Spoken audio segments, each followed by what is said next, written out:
Hi there! We're on day 2 of our 7 days of 1911s, and the topic for today is the Tisas Tank Commander. I've already done a video on this gun, and I'll link that down below, but I wanted it to be a part of this because this is a pistol that I really enjoy, and this is honestly the gun that got me to appreciate the 1911 more than I already did. This was not my first 1911, nor is it my last, but it's the one that really made me realize that I enjoy the platform. So what is this pistol? This is the Tisas Tank Commander, chambered in 9mm. We'll verify that the gun is empty. Dirty, but empty. This is a steel-framed Commander footprint, which means a 4¼ inch length barrel and a shorter slide.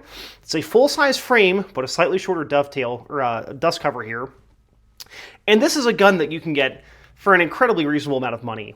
Now, it won't come configured like this. We have done a ton of work to it, but that was our entire plan with this gun. We wanted to take a steel-framed 9mm pistol that had the GI look, and we wanted to kind of modify it to make it a better carry gun. You're probably thinking, why? Well, the answer is simple. I wanted to. It's a fun little project, right?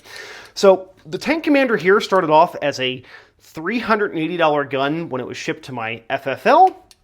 And since then, we have done quite a bit of work to it. We have an EGW fitted barrel bushing. This makes the lockup a little bit tighter at the front of the gun. One of the issues I had is that the gun was shooting, it was not shooting to the sights, even when the sights were perfectly centered. It didn't matter if you shot left-handed or right-handed, the gun shot to the left. The barrel bushing, we were able to see that we did not have proper engagement on one side of the barrel, which is why the gun was shooting the way it did. An EGW fitted barrel bushing that we fitted ourselves fix that problem right away. We have resprung parts of the gun just to see what would make it shoot really well and make it work even better.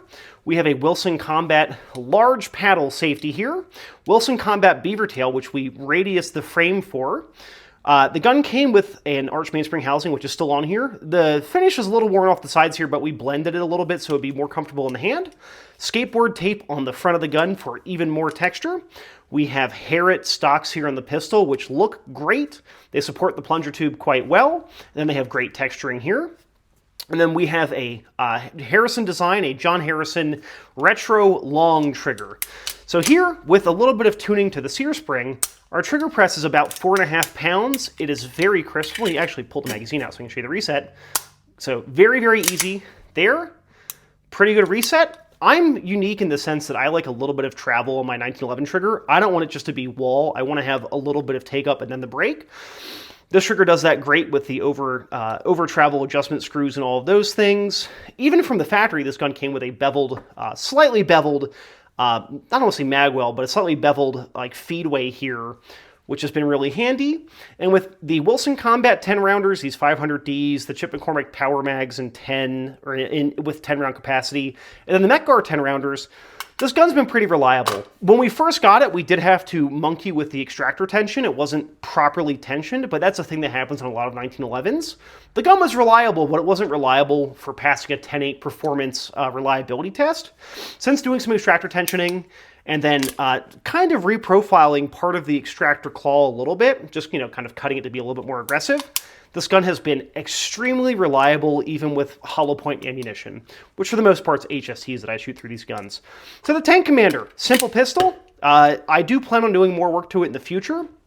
Notably, it will be getting a checkered arched mainspring housing at some point because I do like how the checkering feels for locking the pistol in. Even with 9mm, it's not about that for taming recoil, as much as your grip is just so rock solid in there. The gun won't go anywhere if you've got sweaty hands or, wet or bloodied or whatever it might be.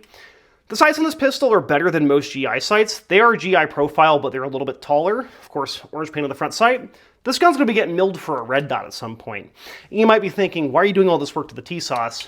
This gun's machining quality is fantastic. The gun is really, really well made. But I say that as someone who owns a bunch of Colts and a bunch of other American 1911s, the Tisas are just better made than a lot of the American guns, which does hurt me a little bit as my, pride as an American, but these are quality pistols. They're hard to beat. So, Tisas Tank Commander in 9mm, the 1911 that, even though I owned cool 1911s before this from Wilson Combat and guns worked over by Armand Swenson, the Tank Commander is one that really, it stole my heart. So, this pistol is one that I really do enjoy. And, yeah, not much to say there. Check out the full video on this one down below, and you'll certainly be seeing more of this gun on the channel in the future. Thank you for watching.